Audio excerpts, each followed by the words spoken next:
Savage Dragon 79 from September of 2000. Attack of the 60-Foot Woman. Of course, a reference to a sci-fi classic or a Daryl Hannah flop. You can decide. Larson has filled the void now here with this artwork, which is actually just a zoomed-in copy of the little dragon on the cover there. And Josh Eckhorn is going halves on a bag of dank. I assume Larson is paying for the other half. Looking at the credits in the bottom corner there, Eric Larson, story and art, Chris Eliopoulos letters, Rude and Motown on color. So, last issue, Dragon defeated the Brainchild and then rescued 4 of his prisoners there. Now Dragon and these women are catching some Z's in this cuddle puddle when suddenly this gigantic worm crashes through the floor in a rude awakening for our hero. Once again thrust into a battle that he did not choose. Seems to be a common occurrence in the Savage world.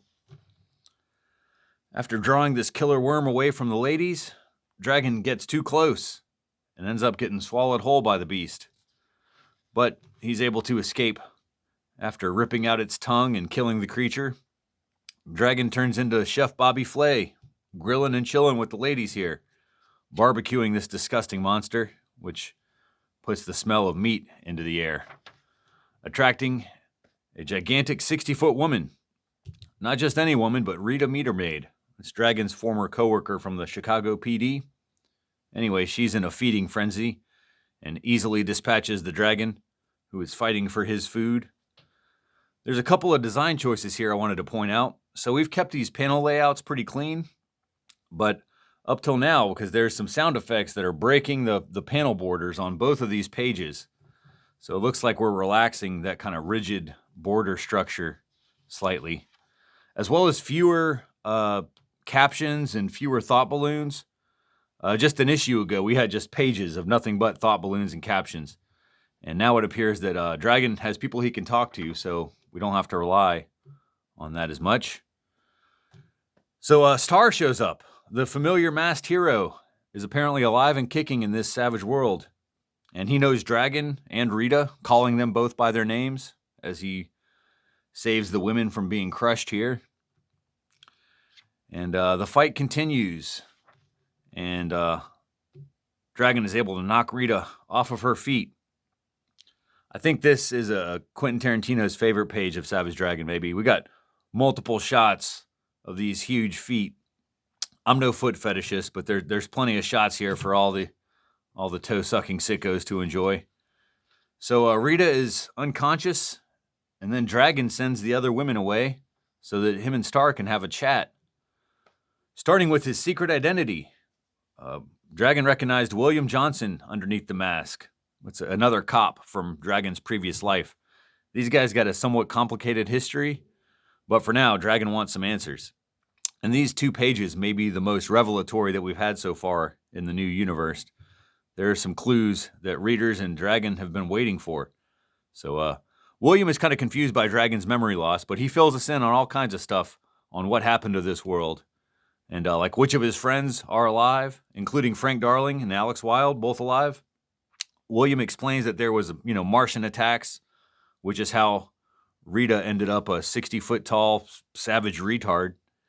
And then he explains that Cyberface has captured alien technology, using it to take control of the world. And now for all the answers that William provides, there are more questions because some of the people and events that Dragon asks about are unfamiliar to him, like Freak Force. But these are differences that may be useful clues as to figuring out where everything went wrong. Hey, speaking of the Martians, here's a stunning full-page look at a sky full of flying saucers. They attack the heroes, breaking up this info dump and waking the sleeping giant. So Rita attacks the Martian ships, smashing these spacecraft together in her hands like King Kong. And the battle continues, sending the giant woman crashing to the ground. Dragon jumping out of the way to safety. One of her tits could crush a house, so Dragon is lucky to avoid that. Meanwhile, he finds a Martian shrinking ray, and he uses it on Rita.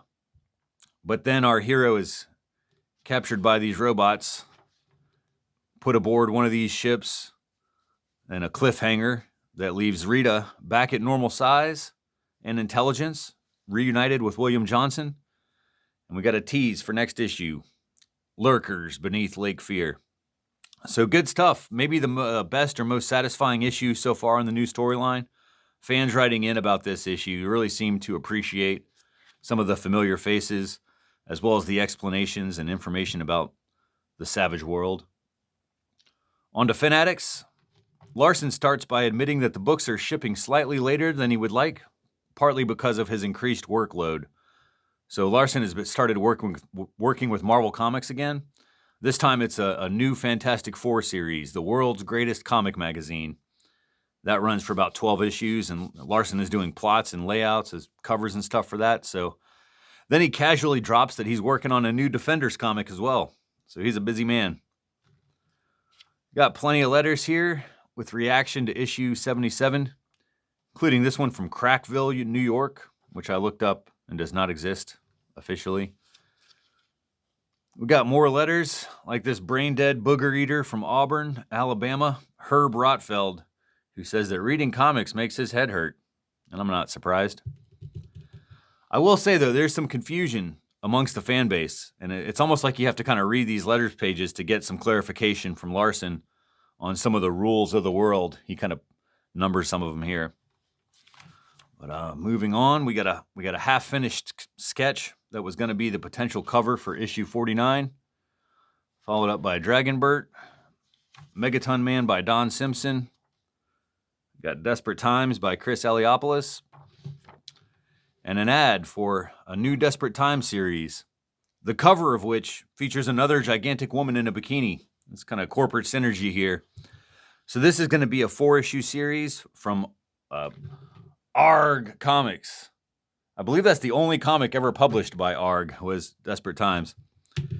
Anyway, also there's a letter that in the book that points out something that I missed. Larson has started putting the UPC code on the back of his comic. You know, the barcodes have been getting on the comics for years. This is the year 2000, and comic companies have been doing this for a while, but Larson has avoided that until now. So that's going to do it for this one. Come back for issue 80 next week. Adios.